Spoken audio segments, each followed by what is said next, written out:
야구야구 김영준입니다. 1946년 월드시리즈는 테드 윌리엄스 대 스탠 뮤지얼의 MVP 대결이었습니다. 2차 대전 참전으로 3년을 놓친 윌리엄스는 돌아오자마자 리그를 폭격했고 1년을 복무한 뮤지얼도 돌아오자마자 타격왕이 됩니다. 하지만 정작 둘은 뮤지얼이 2할 2푼 1리 무홈런 4타점, 윌리엄스가 2할 무홈런 1타점으로 똑같이 부진합니다. 25세였던 뮤지얼과 27세였던 윌리엄스는 둘 다 마지막 월드시리즈였지만 뮤지얼이 세 번째 우승을 차지한 반면 윌리엄스에게는 처음이자 마지막 월드시리즈였습니다. 베이브 루스와 루게릭의 OPS 1.214가 PS 역대 공동 1위인 반면 윌리엄스는 그의 7경기에서 기록한 0.533이 PS 통산 성적이 됐습니다. 윌리엄스에게는 사연이 있었습니다. 시즌을 동률로 끝낸 다저스와 카디널스가 내셔널리그 우승을 놓고 단판 승부를 하게 되자 아메리칸 리그 우승팀인 보스턴은 실전 감각을 유지하기 위해 아메리칸 리그 올스타와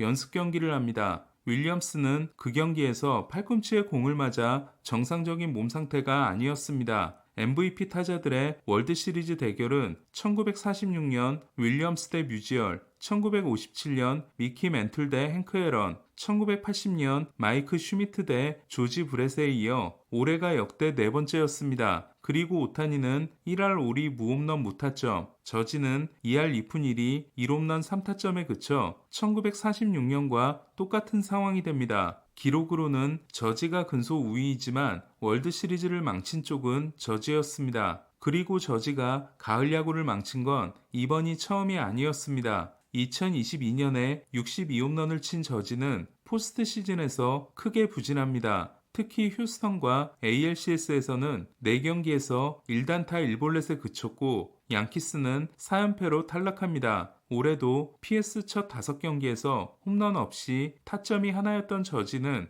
ALCS 2차전에서 게디스를 상대로 쐐기 투런을 날렸고 3차전에서는 팀이 역전패를 당했지만 클라세를 상대로 동점 투런을 때려냅니다. 하지만 월드시리즈가 시작되자 다시 부진해 3차전까지 12타수 1안타 1볼넷 7삼진에 그칩니다. 볼피가 하드캐리를 한 4차전에서 공을 골라내기 시작한 저지는 5차전에서 월드시리즈 1호 홈런을 날렸고 3타수 2장타 2볼넷으로 경기를 마칩니다. 하지만 5회 초에 충격적인 실책이 발화점이 돼 팀은 5대0의 리드를 잃고 패하게 됩니다. 무사 1루 상황에서 공을 완전히 포고하기도 전에 1루 쪽을 바라보다 떨어뜨린 저지는 이 실책 전까지 올 시즌 무실책이었고 직전 이닝에는 엄청난 호수비도 있었습니다. 하지만 저지는 뭐에 홀리기라도 한 듯 공을 떨어뜨렸고 5차전이 포스트 시즌 커리어에서 처음으로 2장타 4출루를 한 경기였기 때문에 6차전을 기대할 수 있는 상황을 스스로 날려버렸습니다. 약물 선수를 제외할 경우 우타자 역대 최고의 시즌이라고 해도 과언이 아닌 활약으로 팀을 가을 무대에 올려놓은 주인공이 월드시리즈에서 역적이 된 겁니다. 지터가 월드시리즈 38경기를 포함한 포스트 시즌 158경기에서 이렇게 뼈아픈 실책을 한 적이 있었는지는 기억이 나지 않습니다. 문제는 저지의 가을 부진이 데뷔 후 계속 이어지고 있으며 갈수록 심해지고 있다는 겁니다. 저지가 얼마나 못하고 있는지를 알기 위해 와일드카드 시대에 PS 250타석 이상을 소화한 47명의 정규 시즌과 PS의 OPS 차이를 알아봤습니다. 정규 시즌보다 PS가 더 좋은 5명은 1위 칼로스 벨트란, 2위 키케 에르난데스, 3위 엘버트 푸올스, 3위 제이슨 워스, 5위 카일 슈아버입니다. 이 중 미스터 베이스볼은 하향세가 시작되고 나서는 가을 야구를 거의 못한 덕분에 좋은 PS 성적이 유지될 수 있었습니다. 반대로 PS 성적이 나쁜 순서는 1위 에런 저지, 2위 레지 샌더스, 3위 짐 토미, 4위가 맷 할러데이와 데이빗 저스티스, 6위 버스터 포지였습니다. 하지만 우승반지 3개가 있는 포지는 포수였던 걸 감안해야 합니다. 즉 저지는 1995년 이후 PS 250타석 선수 중 정규 시즌 대비 가장 나쁜 포스트 시즌 OPS를 가지고 있으며 반면 키케는 정규 시즌과의 차이가 가을 사나이의 대명사라 할 수 있는 벨트란 다음으로 좋습니다. 리그를 대표하는 다른 현역 타자들의 경우 하퍼는 정규 시즌 0.911과 PS 1.016으로 PS가 훨씬 좋고, 요르단 알바레스는 정규 시즌 0.973과 PS 0.944, 소토는 정규 시즌 0.953과 PS 0.927, 프리머는 정규 시즌 0.899와 PS 0.893으로 PS 성적이 약간 떨어지지만 PS에서 더 어려운 투수를 만나는 만큼 대단히 잘한 거라 할 수 있습니다. 가을에 못하는 선수인 배츠도 정규 시즌 0.897과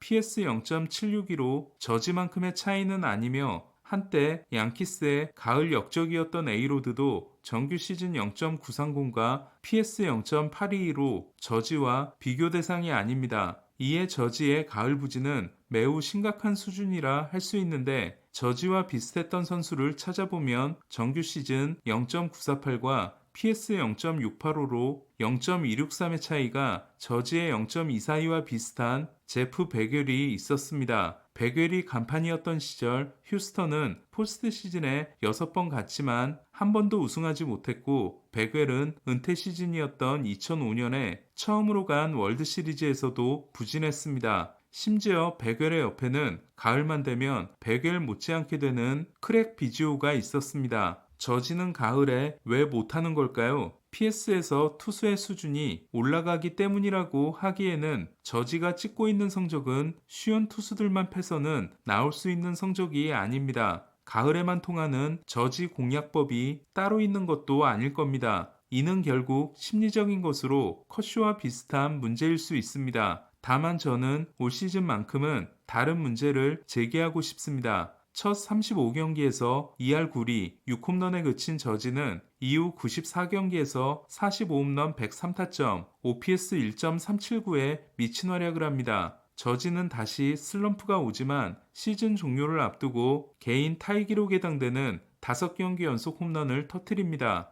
60홈런에 2개를 남긴 상황에서 마지막 3연전이 시작됩니다. 하지만 에런본 감독은 연속 홈런을 이어가고 있던 저지를 1차전에서 쉬게 하더니 2차전에 스킨스를 상대로 내보냅니다. 저지는 5타석 5삼진에 그쳤고 다시 마지막 경기를 결장하면서 시즌을 찜찜하게 끝냅니다. 하지만 제가 하고 싶은 이야기는 피로 누적에 관한 겁니다. 우익수가 주 포지션인 저지는 2022년에 74경기를 중견수로 나섰습니다. 하지만 올해는 소토에게 우익수를 주고 105경기를 중견수로 출장했습니다. 저지는 프로필 체중이 282파운드인데 250파운드 이상 선수가 규정 타석을 채우면서 출장 경기의 60% 이상을 중견수로 나선 건 올 시즌 저지가 최초였습니다. 적어도 올해만큼은 중견수를 소화하면서 쌓인 피로 누적이 가을 부진에 영향을 미쳤을 수 있습니다. 아니, 그런 거였다면 좋겠습니다. 소토를 잡는 것과 별개로 저지의 중견수 시즌은 올해가 마지막이 되어야 하지 않을까 합니다. 2022년 저지는 중견수 5AA가 플러스 1이었지만